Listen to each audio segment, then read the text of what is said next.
And we are live. It's Whiskey Watches and Wheels, and I am the phenomenal Matt Green, along with my boys. Gentlemen, introduce yourselves. Casey. And I'm James. And Kevin is still on vacation. God bless him. He needed a break, and I'm so glad he's having a great time. The photos he's been sending us has been phenomenal. Nothing is more redneck than a Mexican jumping off a big boulder into a river. So that's always good. I love it. I'm glad he's having a good time. We got lots of things, random stuff we're going to throw against the wall tonight. Just kind of shoot the shit. Where do we want to start?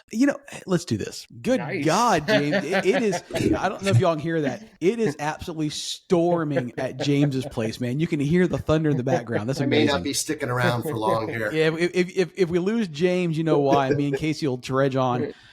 So James and I talked about this off the podcast. Actually, I talked to Kevin the week prior off the podcast as well about this. Casey doesn't know it. Well, let's go. I aspire to some point in time own a 914. I don't know why. I did know that. It's the poor man's Porsche, and I don't know why. I guess because I like weird, eclectic things that don't look like the norm. Nothing wrong with that. Well, that's why I took a regular Carrera and I wrapped it in a crazy wrap. I mean, I just like oddball stuff. Just my personality. Why I want to own a 50-year-old boxy, weird-looking Volkswagen Porsche thing, I don't know, but I do. I was at Cars and Coffee a couple weeks ago. Ran into a really nice guy, had one. Him and I were shooting the shit, and he goes, "You want to drive it?" I'm like, "I would love to drive it. That would be great." So I went for a ride in it. They always tell you, went for a ride, I didn't ride. I drove it. Okay. And what color was it? It was yellow. And they always talk about meeting your heroes. And although the 914 is not my hero, I hyped it up in my brain on what it was going to be, and it's not that it wasn't that, but it wasn't as good as I hoped it would be. And his was not horrible. It wasn't all ragged out. It's a 73 model. Originally had a 1.8, had it upgraded. Something like that. Yep, very similar. He had Fuchs on it. Had been converted over from 4 lug to 5 lugs. Had some Fuchs on there. And it originally had a 1.8 liter. He had it engine changed about 10 years ago and put a 2 liter in it. So it was peppy. It wasn't that it was slow. It was peppy. It was slow in what we're used to, but it was not slow for what it was. I'm going to guesstimate it's probably 0 to 60 in the, 11, 12. No, it was I'd probably say 9s, probably in the 9s. Stock Miata. Yeah, it's not, you're not buying it for that. It's the vibe. Absolutely. Really about the vibe. But a couple things that really stuck out was that none of those cars, not none, probably about 30% of them are air conditioned. The majority of them are not. And of the 30% that were factory air conditioned, the most AC is not working now anyway. So in Florida, it was balls hot because you're sitting on black vinyl. But that's common for these air cooled to only be driven really in the winter, right? Air-cooled season. Correct. And that's great in Virginia or North Carolina or South Carolina. But in Florida, we get like 3 months out of the year that is not balls hot. There's solutions, though. There is. You and I talked about it, vintage AC and stuff like that. So there is solutions. And I'm not saying I'm not going to get a 914. I'm not saying that at all. I liked it enough to not take it off the books. Well, the one thing I will say about those 914s, I guess to get those moving, they all come in the greatest colors. They're just fantastic. Well, and even if it was not, so many of them have been repainted. You're not buying the cool thing about a 914. Here's what I like about it is that if you go out and you buy a really nice G body, or even, something that's not been fucked with, you really don't want to mess with it too much. You can hot rod it, but the reality is you might actually get money back from it. A 914, no one's buying a 914 as an investment piece. You can do whatever the hell you want to, and you don't have to worry about it. So they've all been resprayed. They're different colors. They're different. Right. It's whatever you want it to be. And that's fine. That would be me. I mean, talk more about what made you say it wasn't as good as I hoped it to be. So it has a 901 transmission in it. And I've read all the reviews and everything. So it's not only a 901, because James and I talked about this, there's a 901 and then 912, but because it is mounted literally backwards, there's a dog leg first gear. So first is to the left and down. Then you got second, third, fourth, and fifth. And then reverse straight up on them. Straight up. Right. Yeah. Not a big deal. But It is not a precise gearbox at all. Even brand new, it's not precise. So you are literally hunting and pecking for gears. And what That's I found, called charm. Yeah, what I found a lot of time was, especially going from, let me this first, second, third. So going Getting from ready like to money shift it. yeah, going from like third to fourth, you'd like go to second, or going from fifth to fourth, you had to be really careful because you go fifth to second because it's really sloppy and you really have to. It's not a double clutch situation, but it's a situation where you clutch in, you go up to neutral, you pause for a good, 2 Mississippis, then you try to find the next gear. I mean, it's not something you're power shifting.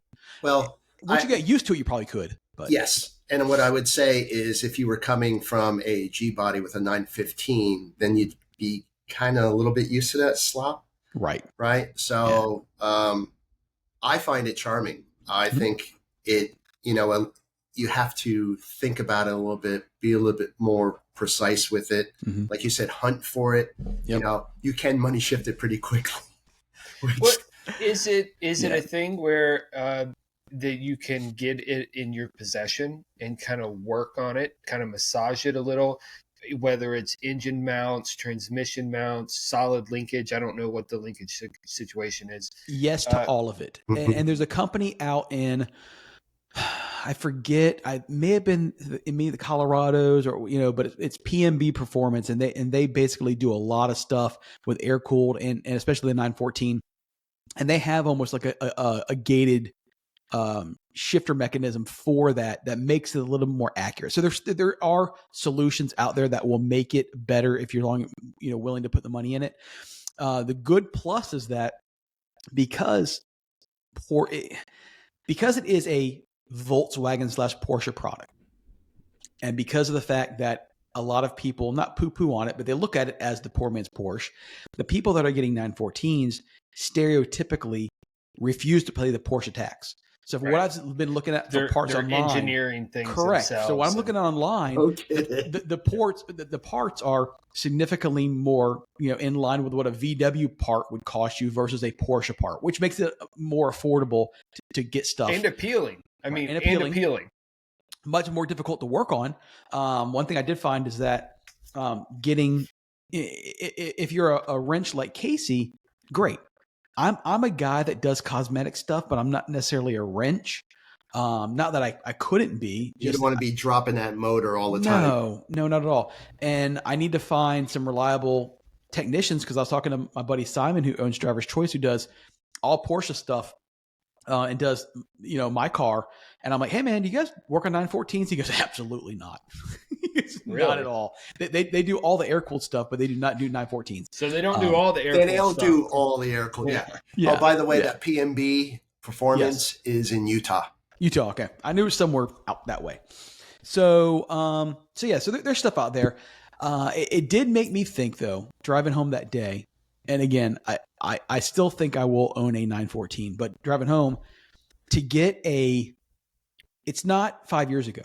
5-6 years ago, you could get a decent 914 for about $12,000, and you could get the best one in the world for 20. Right. Now you got to spend 18 to 20 to get a decent one, and you're close to 30 to get a good one. Well, I think that's just indication of the whole Porsche market. Right. You're not wrong. But then you start thinking, okay, a 50-year-old 90 horsepower car for $30,000, or just call it 28. That's a hell of a lot of Miata for 28. Or that's a hell of a lot of things for 28. Yeah, but I got to tell you, you are not lusting for a Miata. I no, guarantee of course not. No, but honestly, and I want to air cool something, but 28's a lot of Boxster. Yeah. You can get a lot of Boxster for 28. Well, you know what's crazy is I've been following. I get alerts for bringing trailer for the 912s, and I think there's been 4 up there over the last 2 weeks, and one went for over $100,000. Yeah. Wow. I mean, you have to spend $50 to get a ratty 912. I take it back. I would say not for ratty, but not you ratty, can still get a solid car that's a project for 40, 45. Yeah, I saw one the other day for 49 that wasn't ratty, so I take it back. I mean, I know we're talking Porsche and we're talking, project cars and stuff. Yeah. But that's a hell of a lot of fucking money. It for is. a project. I mean, if it's a runner, great, but I mean, you're going to have to redo something on the engine. Right. You're going to have to do interior. You're going to have to do paint/rust work. You're going to have to do suspension stuff. That stuff is extremely expensive when you add it all up, and you end up with a 912 that cost you 40 to get into, that you were just proud to have an air cooled. Yeah, trust me, I want to be a part of. James knows you're firsthand. spending $80,000 to $100,000 on it before you're happy with it. Yeah, but think about this, especially with the 912, right? Essentially, if you really want to talk, Matt, about the poor man's Porsche, right? It's the 912. They're all coming up because those long hood 911s are over $100,000. So if you can get a solid car for 50, 55, 60, you're looking pretty good, because a same solid G body would cost you 75, 80. Yeah, you're in the club. Parts, as you're saying, Matt, parts are cheaper. You still get to have the fun. You get a little bit different experience because you are kind of the redheaded stepchild, which is a fun place to be sometimes. I still you're dig still the looks. partying at the same club. Maybe because I own a 911, and 911 is definitely an evolutionary, design. So it's constantly evolving, but it's very similar silhouette. And so maybe because it is square and boxy, I dig it. I don't know. I mean, I love the Celicas of the 70s, and it's boxy like that as well. So I'm not gonna lie to you. My inner JDM child was like, oh man, $30,000. What kind of JDM import can I get for $30,000? I can get a lot. Yeah. Well, hell, and if you're talking about the completed price of a 912 for a completed price of a 914, if you're looking at $50,000, $60,000, you're getting a lot of those early 90s cars that we fell in love with growing up. And while I don't really have a desire for any of those, I think that that was a good one. I think the cars that I'm in now are so much better. But if I had room for down the road for a 6th or 7th car, I would look into, a Nissan 300ZX or like a I saw last night. NSX is right-hand drive RX-7. Literally had like 35,000 kilometers, and they wanted like $38,000 for it. I'm like, my god! One of the most beautiful cars ever produced. The interior sucks. Yeah, and it's going to be hard for me. I would love to get into one. Yeah. But the interior it just is not good. It was good at the time. It does not hold up well. All the plastic and the way it kind of wraps and whatever. But beautiful car. Beautiful car. So actually, I was just talking to Dave over at Sonderworks because he had a 240Z back in the day, and I had a 280Z. And granted, Casey, to your point, you could be dealing with rust. Those things were made out of tin foil. Yeah. But if you can get a solid car, you can still do it for under $30,000. So compare that with the Porsche tax. You're getting a hell of a lot of a car and a sports car. Yeah. For that. The hardest part with the 914, because none of the bodies were galvanized, so they can quickly become a rust bucket, is the fact that there's so few of them out there. Like literally when you go on, 911, you go on there and you'll find, 140 of a particular, generation easily. 914, you look at it, they'll be like 22. Is nobody stamping the fenders yet?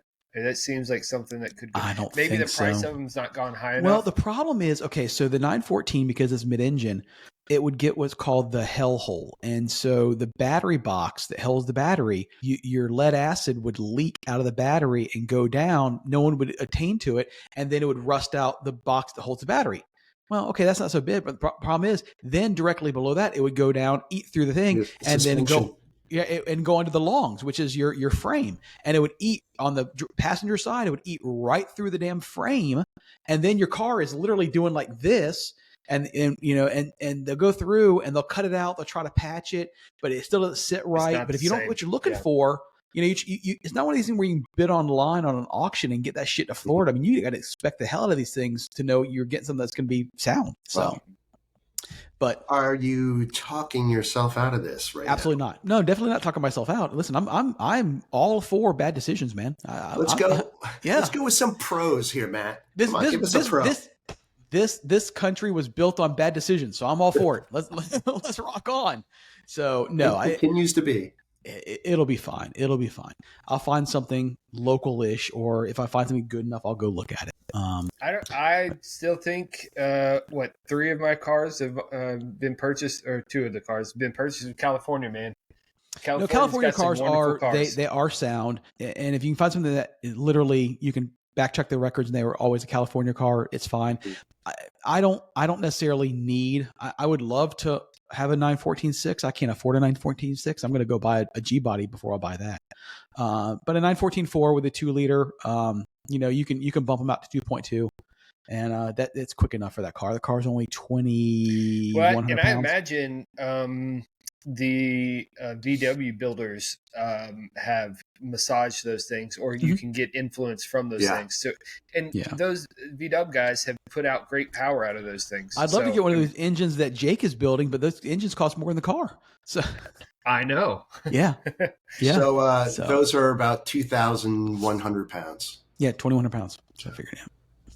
Yeah. Yep. So if you get something that's 120 horsepower at 2,100 pounds, it's good enough for a good time. Fun. Yeah. Go kart. If I want to go super fast, I'll hop in the 911. I'm not really buying it for that.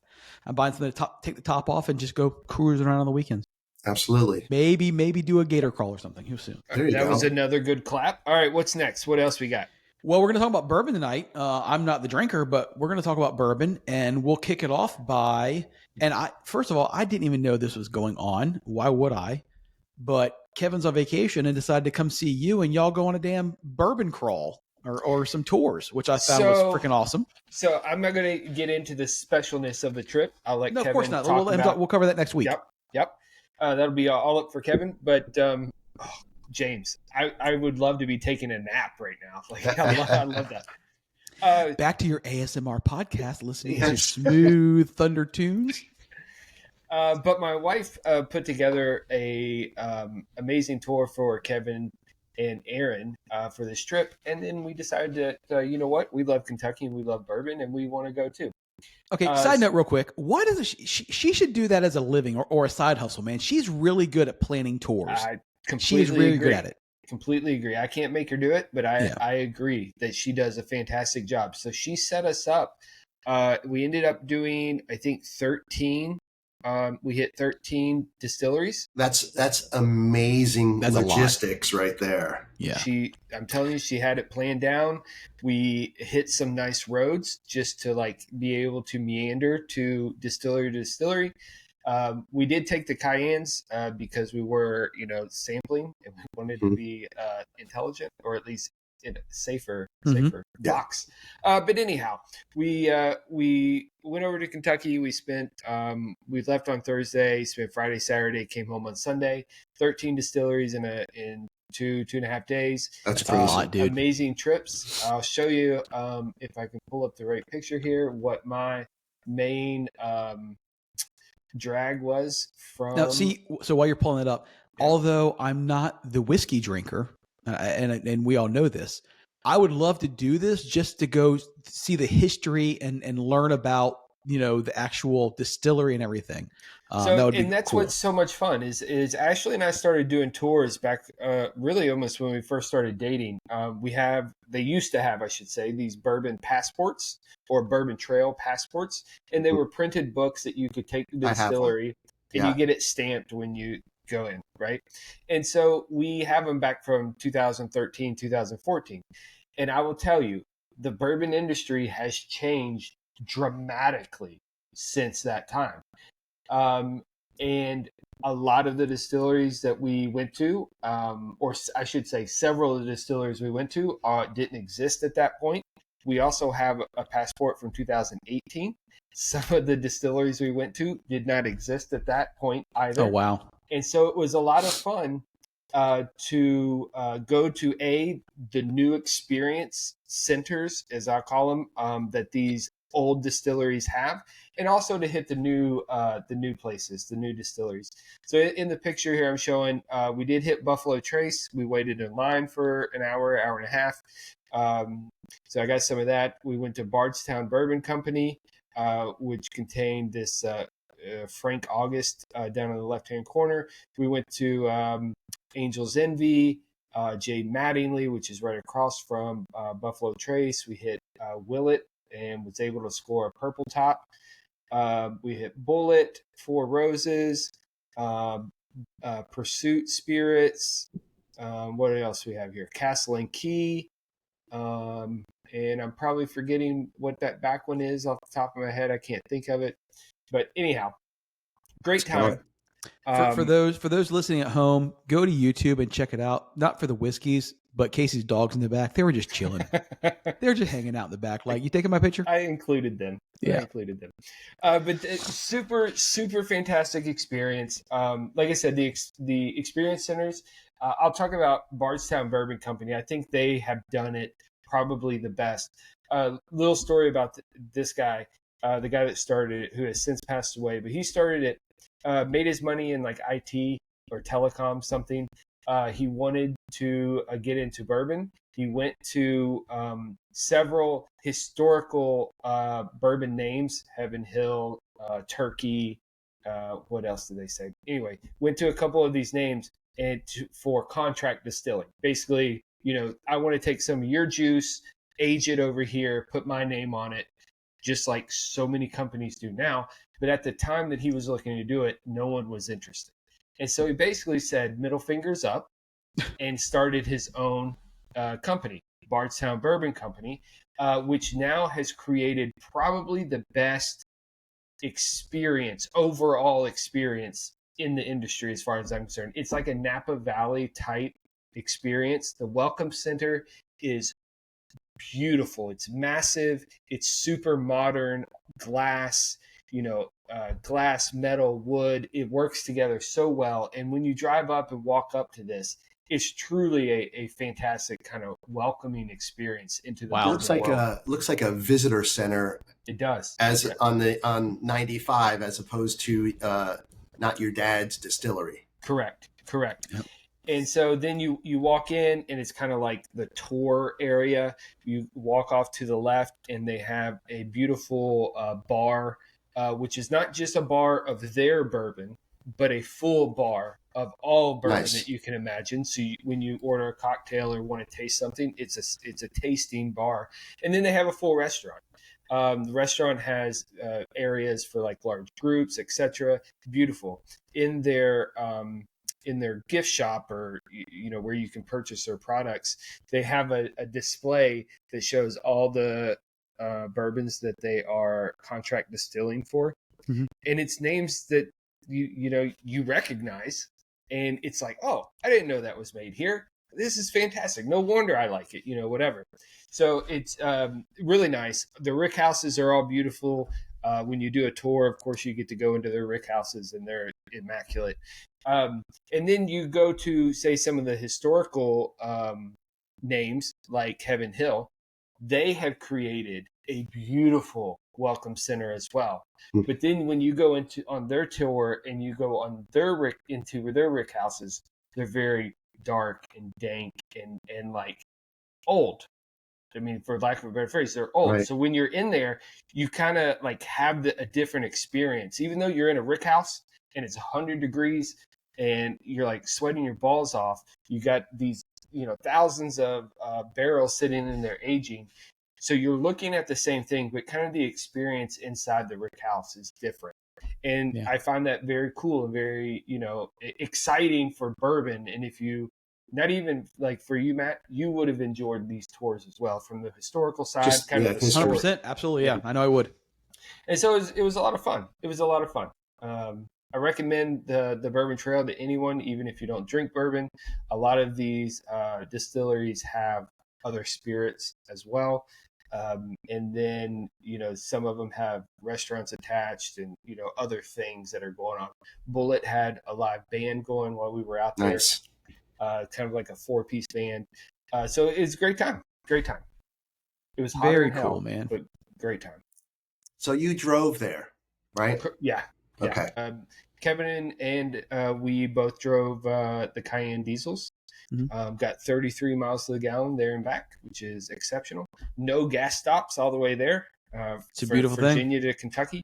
My bladder can't make it that long, but the car certainly can. So it was a really good time. We stayed in Frankfurt at an Airbnb. Again, Ashley set it up. Great kind of midpoint for bouncing around to towns and to the distilleries. We ate at hole in the wall places, except for Watch Hill proper, which is in Louisville, which is an amazing restaurant with the largest bourbon cellar in the country. I think Jack Rose up in DC argues with that. They kind of like battle back and forth on which one actually has larger, but the wall's super impressive. And the book, you go through the book and anything that you can imagine. Speaking of that, how many bottles total did you come home with? Whatever's in that picture. In that picture, that's all of it. Okay. Yeah. So what? Yeah. Probably 15 bottles it looked like? Yeah, it looks like 3, 6, 9, 12, 15, 17. 17 bottles. There you go.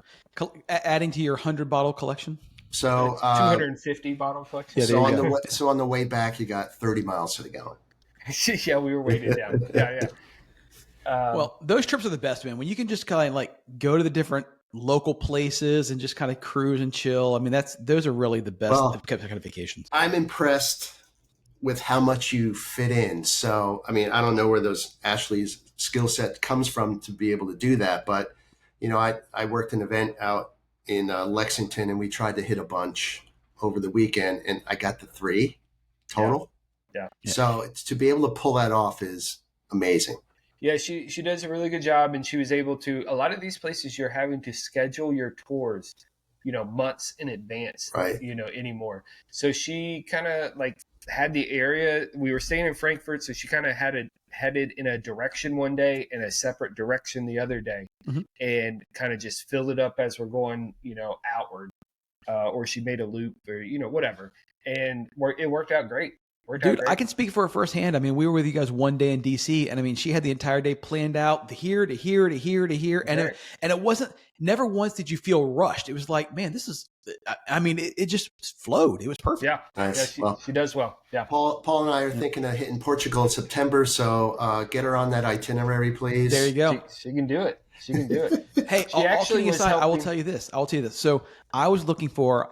I'm going to do a good vacation next year. It's been a couple of years since I did a big vacation, and I was looking at. I was like, man, I really want to go to Yellowstone and everything. So I was looking online and looking at prices for airfare and all this other stuff to go to Yellowstone and like fuck. I can fly to like Japan or go to like Ireland or whatever for probably like $200 per person less than you go to Yellowstone. Yeah. And I'm like, fuck it. I'm going overseas, dude. I'm not, I mean, come on. It's ridiculous. I know that hitting Japan right now it's a good time to do it just based on the value of the yen. Mm-hmm. But I must know 6 to 8 people this year that have gone.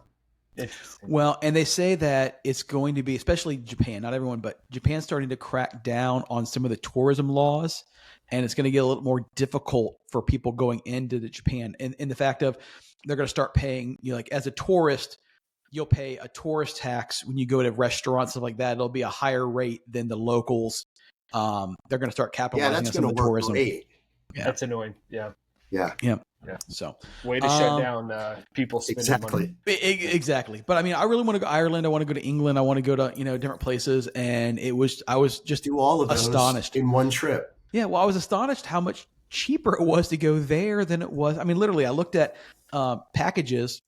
I was just on like Travelocity, but I picked a random week, and for airfare and a hotel going, flying into I guess it was Bozeman or whatever, and going to Yellowstone.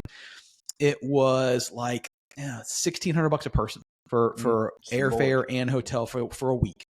And I found the same airfare, hotels, and everything. I'm not talking dives. I'm talking nice hotels in like Ireland, England, all that. And it was like $1,295 to $1,300 a person.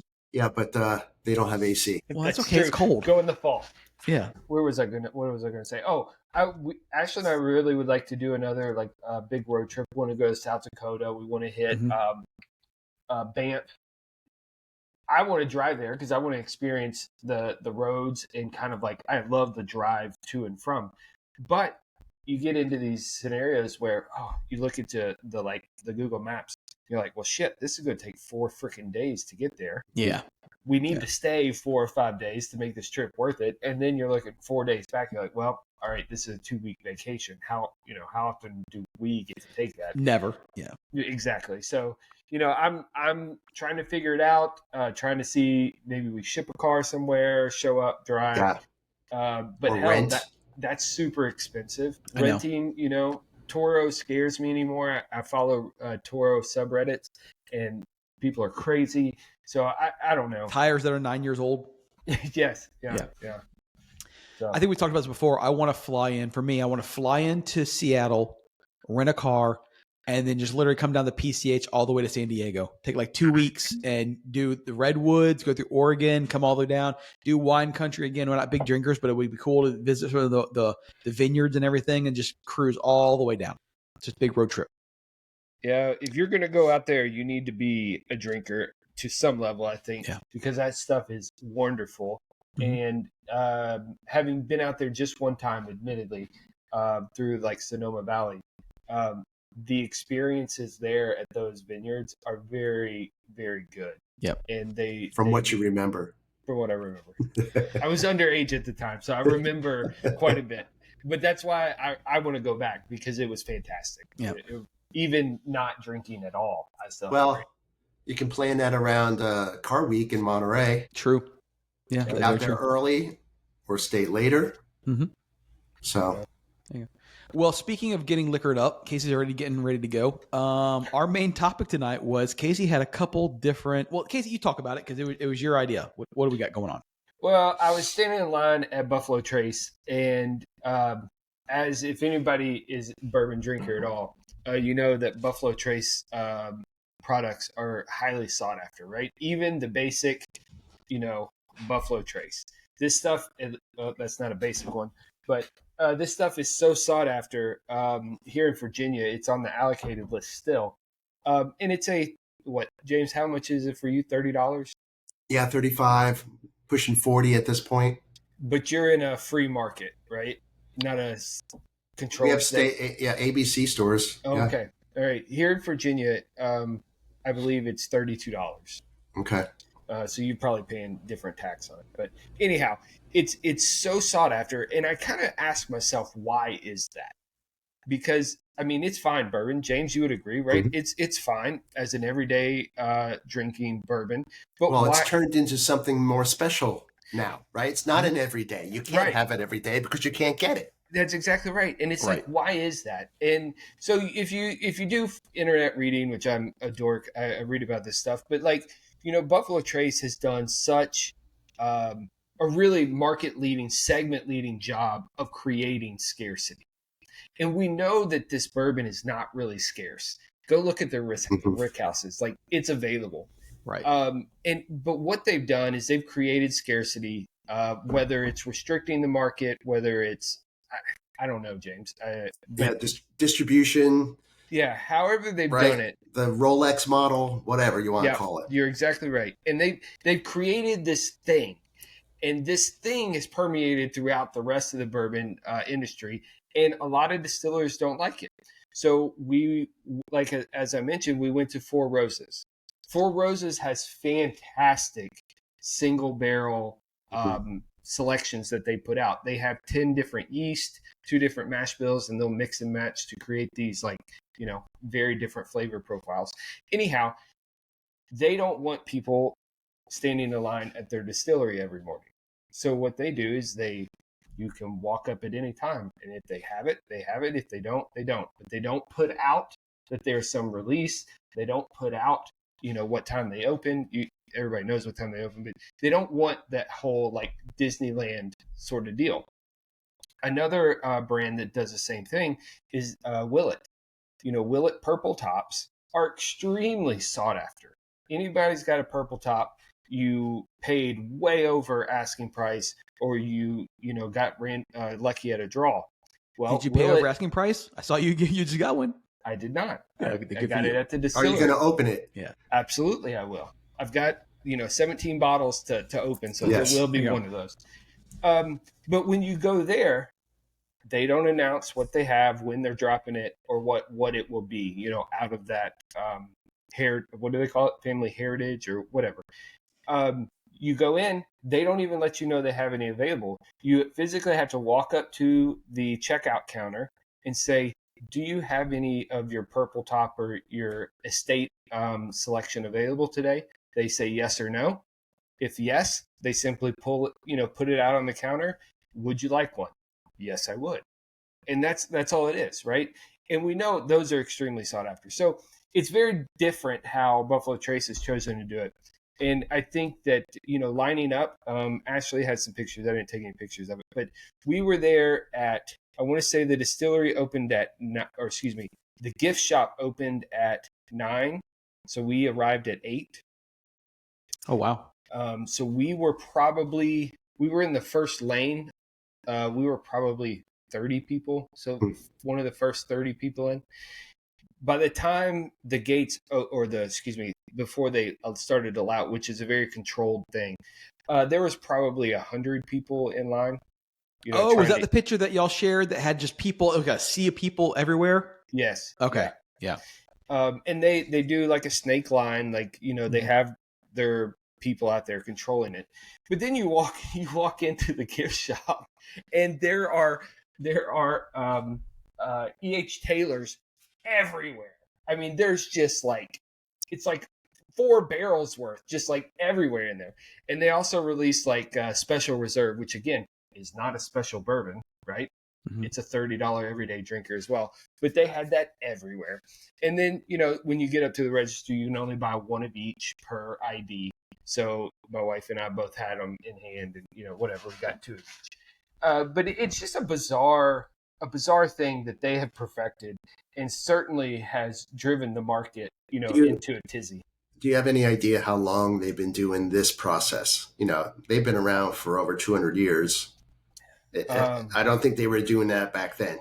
No, to my understanding, this is really like a COVID type result.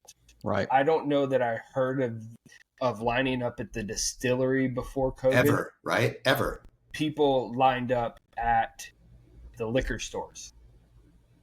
And again, I could be wrong on that timeline, but I think that's when it happened. But also to that end, like these experience centers and these, kind of like meccas weren't created, back then either. So you would have been lining up at like a small ass like house, that was the gift shop, right. Because they just didn't have these big old gift shops like they have now. So I think it's a result of COVID. I do remember the big deal with Jim Beam opening up their whole visitor center years ago. So I do remember the buzz around that. Now, that may have been when bourbon was starting to get hot. Yeah. Yeah, and Wild Turkey had done an upgrade, I want to say, I think prior to 2018. But the last tour I did there, they had a pretty damn nice like visitors center. What were you gonna say, Matt? So you know what? Well, no, I find it ironic. I'm thinking back, and you guys know what? I go on vacation to like Tennessee a lot. And it was around 2018 when you started seeing all these moonshine distilleries pop up everywhere. Mm-hmm. Old Smoky and everything else. So I'm just wondering if there's any correlation there. All of a sudden you had bourbon distillery. Everyone all of a sudden had a distillery you could go and literally watch it being made and do these tours and these tastings and everything. Well, remember, these companies are reacting to demand. They can't predict it. And so 2017-18, bourbon interest is climbing at an extremely rapid rate.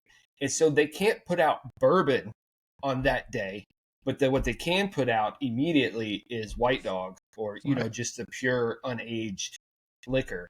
And so I think that's why you saw some of these things. The distilleries are selling their unaged product, being able to, contract it out and get rid of it super cheap and quickly to put out something for people who have interest.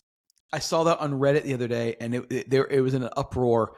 It was correlating the two, the moonshine guy from Moonshiners, Tim something or other, the guy that always wear the overalls, he has a bourbon out, and when you flip over the back, it says aged in oak barrel for 24 hours. And it's a bourbon. They were like, how can they call this bourbon? And it was like literally aged for 24 hours.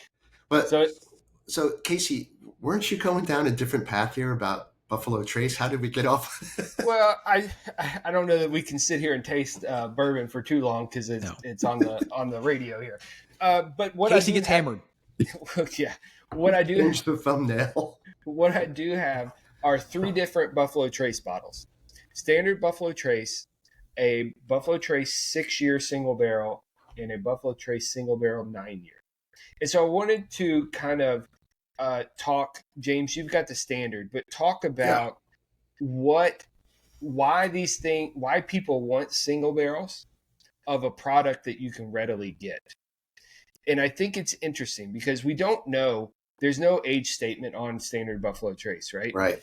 If you read on the interwebs, people guesstimate this is anywhere from like 4 to 10 years old. Now, if it's 10 years old, to me, that's a shitty 10-year-old in both color and taste. But so you think they're off there? For my palate, I think so. Okay. I think it's more of a 4 to 6 year product. Mm-hmm. And I think I would heavily lean on the 4-year with older product to kind of bring down some of those flavors. Cut it a little bit. Yeah. It's only 90 proof. Tame it. Yeah.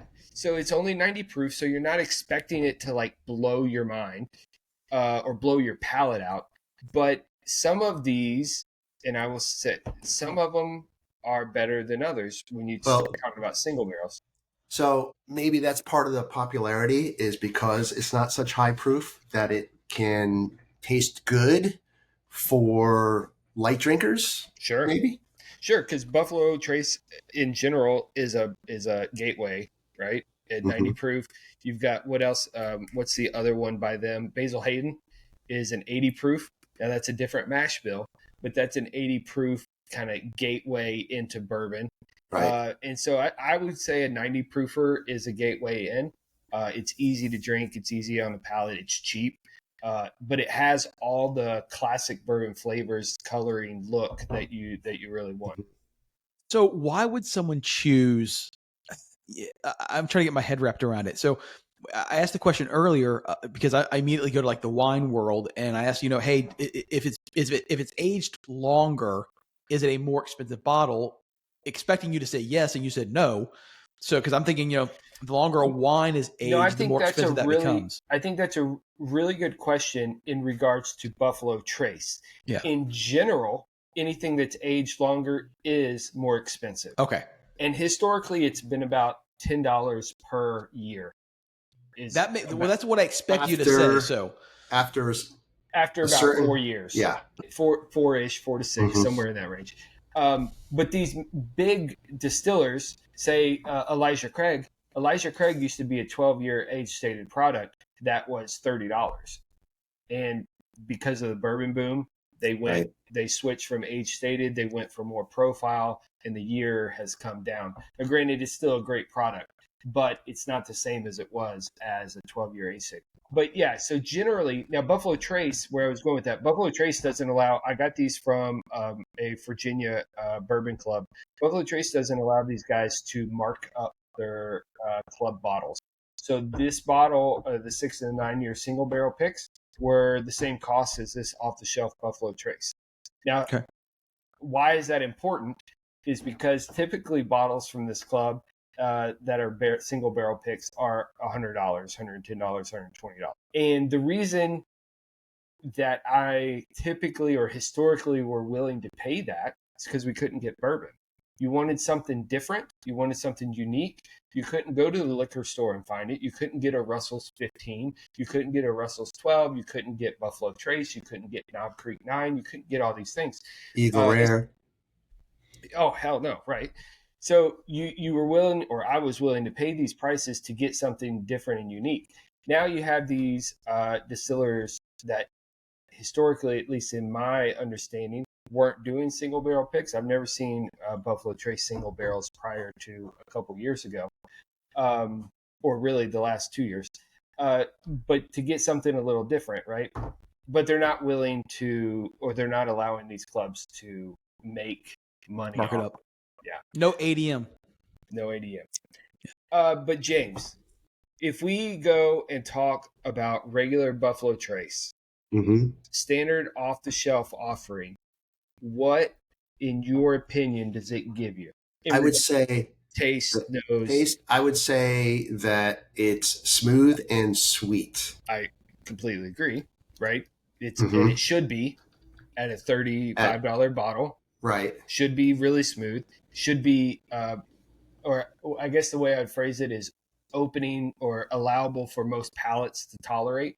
Yeah. Because it's your entry gateway drug. And so what I find interesting is when you start getting into these single barrels, which they are just single barrels, so you're not getting the blend and the overall feel of the Rickhouse or what Buffalo Trace is putting into their mass-produced product. Should we be expecting a more pointed taste, not as smooth? So this is what I wanted to show is the range of Buffalo Trace products that are all exactly the same mash bill, which I think that's important. Okay. So all these are made in the exact same, I got to find the picture. I'm sorry. I'm slow. That's okay. All these are made with the exact same juice. Okay. So Buffalo Trace, which we know is like your $35 bottle, Old Charter, a cheapie, Old Charter 101 I've never seen, all your E.H. Taylor varieties. Okay. George T. Stagg, George Jr., which we know those are extremely expensive. Eagle Rare, which is sought after, right? Yes. Even though Eagle Rare 10, the standard offering, is not an expensive bottle. Benchmark, which is, bottom shelf. And then White Dog, which is just the pure unaged product. So all those have the same mash bill. All of these same recipe, so to speak. Exactly correct. Now, Buffalo Trace doesn't put out what that recipe is, but it's generally thought or understood that these are quote unquote low rye concentration, which again, the internet is hard to tell exactly where it is, but it's probably less than 12%. So then makes one, is it just the aging or the barrel that makes it different? Well, that's what's fun about Buffalo Trace. They have a lot of rickhouses. And so what makes it different is age and where it's been aged and for how long it's been aged. So age and location. So are they pulling from a specific rickhouse for that specific bottle? Well, we don't know. Okay. They don't put that stuff out. Oh, the mystery continues. Exactly. In this whole industry. Listen, I'm not saying they're smoke and mirrors, man, but I'm hearing smoke and mirrors. They are smoke and mirrors. Are they lying to us? I don't know if they're lying, but they certainly aren't disclosing all the information, right? Now, let's just be clear that they're not the only distillery of course does not. this. No, but we are seeing a trend. There are bottles that are now with their Born On label, their information that, again, Buffalo Trace doesn't have one, but the usually like the lower sticker that will tell you what rickhouse, what row, and what barrel number. All right. So even if it's like in a blended product, they're telling you where it's from. If you get single barrels from a lot of different distilleries, they will tell you exactly where it's from. Some distilleries will not. So you have like the E.H. Taylor Tornado lot that came specifically from a rickhouse that was hit by a tornado. So that was pretty easy to figure out. Okay. Beautiful. Let's make this a win. Yep. But I point that out just because if for those that don't know, these products are all extremely similar. And when you taste them, you should see some similarities. But we do know, right, that about 60 to 80% of the flavor profile comes from the barrel. And so the barrel, how much the barrel is working is determined by location. And so if the rickhouse is on top of a hill, that's going to be different than the rickhouse that's in the valley. right? Because just the way air moves and how the heat, moisture, yep, etc. all that stuff. And so some of this stuff is a mystery, which is a fascinating part. I'm sure in this case, Buffalo Trace knows exactly where the best bourbon is located. But, their best bourbon is different because you might think George T. Stagg is the best, and I may think Eagle Rare 17 is the best, or the new Eagle Rare 12, which I haven't tasted, or you may think E.H. Taylor Small Batch or Single Barrel is the best. So, but these things come from different locations, different amount of time in the barrel, and different, location and age. And I think it's just good to know that if you get a single barrel, that it may or may not taste similar to the standard product. So the big question is, with your sophisticated palate, not sophisticated. I think this 6 year here, amongst us, it's sophisticated. I think this 6 year is not as good as the standard offering. I think for me, it has more alcohol hit up front and zero finish.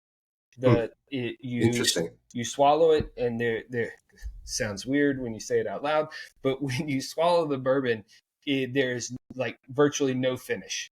On standard Buffalo Trace, you do get a decent little finish, right? You get a little Kentucky hug. It's not much, but it kind of lets you know it's there. On this 9 year, it's interesting. You get a very similar nose. This one's a little fruity, but really smooth up front. But it has a nice finish, like a longer, warm, lingering finish, which is what I enjoy in bourbon. I like the long finish. But again, so I think trying these things, the subtle hints of ethanol, is a lot of fun. But getting into single barrels can be tricky because it may not taste anything like what you're used to. And in this case, I think the 9 years best, the off the shelf is second, and the 6 year in this case is my least favorite.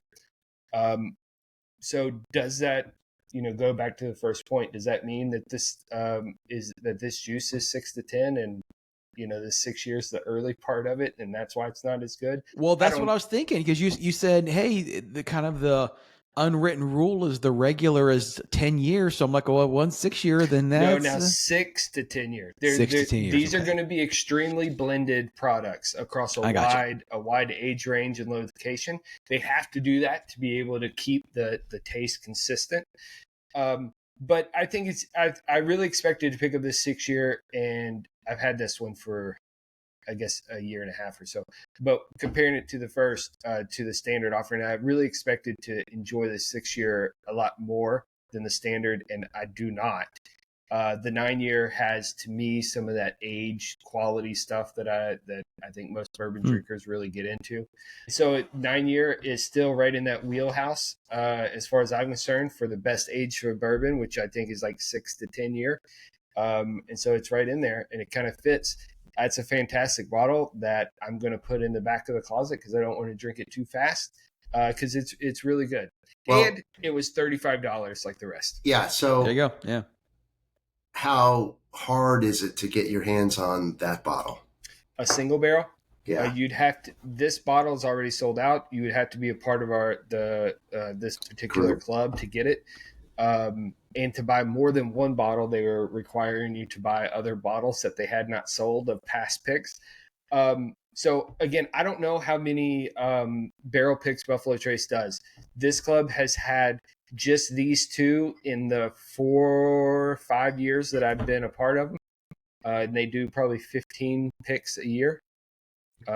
So I would say it's hard, but honestly, I don't know. I've never seen other single barrels. I really find it fascinating because I think it's marketing. I think it's a big chunk of marketing.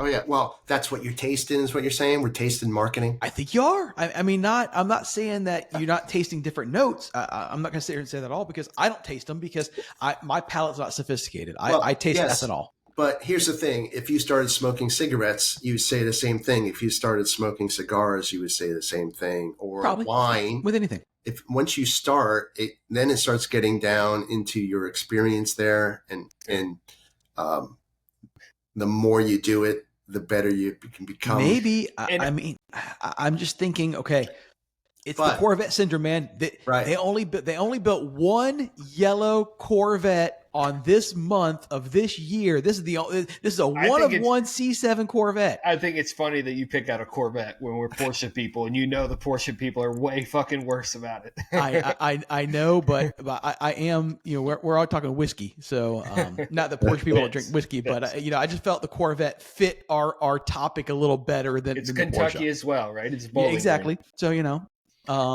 just got to pull those socks up and dance Skippy. I haven't had the opportunity to go to one of these tastings or visit one of these distilleries, but I just have to imagine there might be a few more Corvettes parked in the parking lot than Porsches. I could be wrong. Wouldn't be the first time. We know, but we also know that subtle hints will wake up your senses, right? So if it says it's supposed to have a warm finish or a caramel or apple or cinnamon, that's suggestion. And typically that will help you to find that. Completely agree. And you can find a whole internet's worth of tasting notes on standard Buffalo Trace. What you will not find any tasting notes on are their single barrels. Mm-hmm.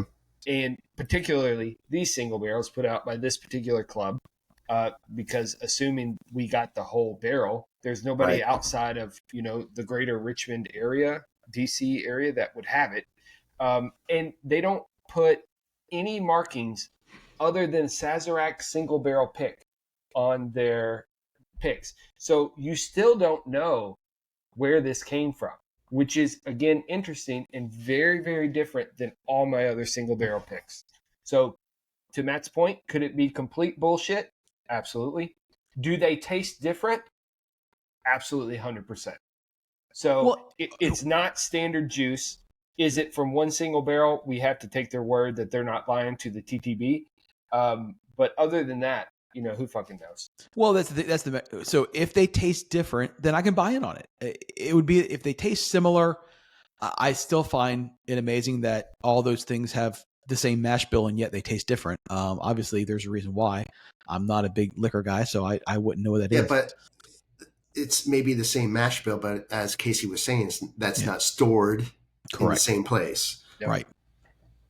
And I think that, lay people, Matt, I'm going to call you a layman. Absolutely. Lay people, until you taste a 2-year bourbon and compare it to something like even a Buffalo Trace or a true, 10-year bourbon. Just don't try that 2-year next to an open flame. Oh, I did. I know I did. That whatever that maple shit was we tried to drink was god awful. And I think that was a 30-day. That was not even 2 years. That was a 30-day something or other, man. They said, "Oh my god, this guy can't drink. Let's give him this shit right here. He'll won't know the difference."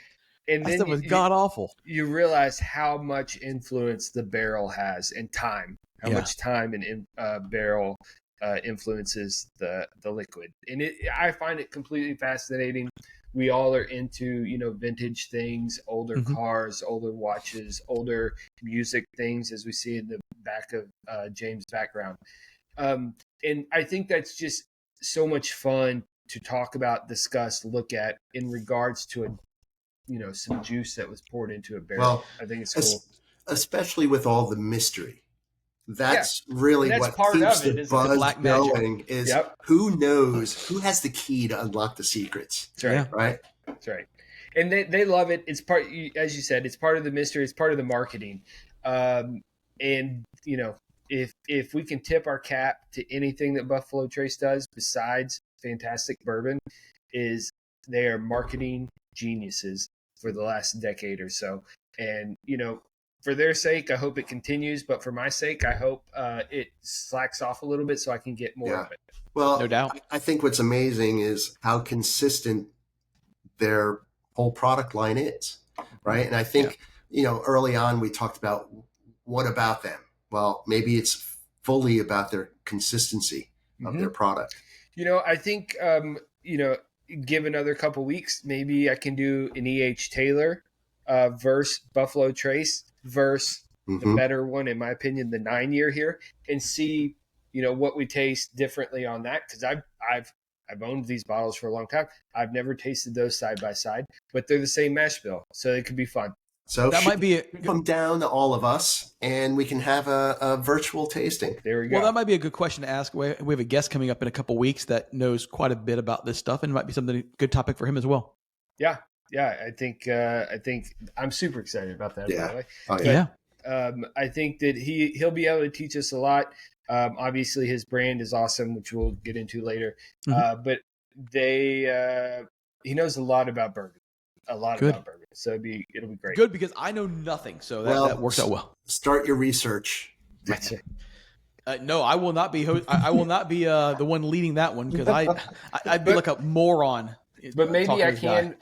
Maybe I'll talk to him. Maybe I can put together some small tasting kits.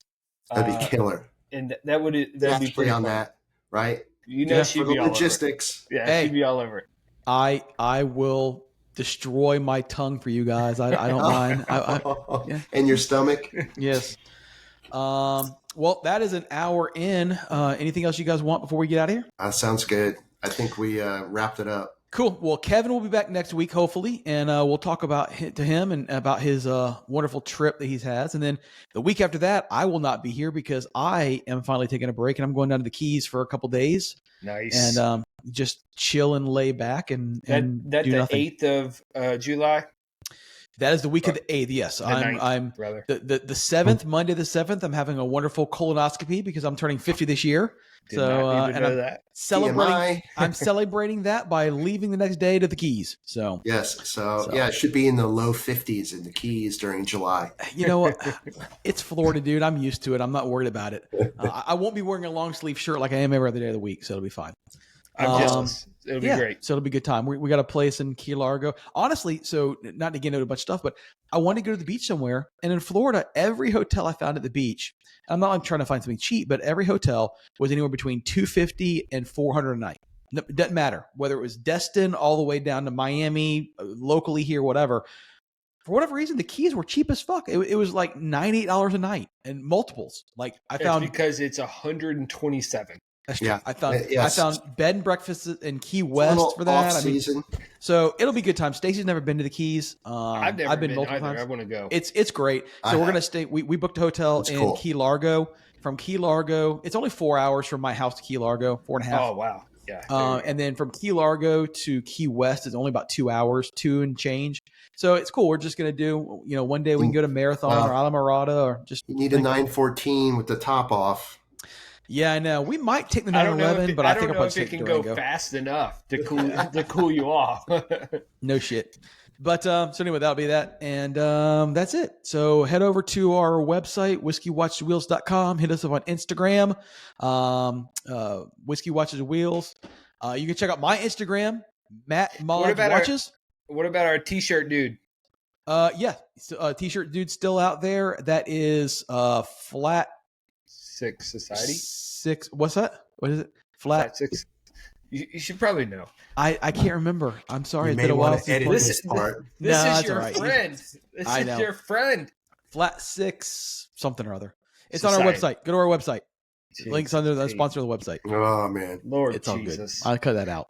Yeah. What is it? It's Flat Six Society. Right? Flat Six Society. That's it. Yes. All right. Oh no. Sign off again, Matt. Yes. All right. It's all good, guys. We'll catch you on the flip flop. Peace out. Bye-bye. Bye.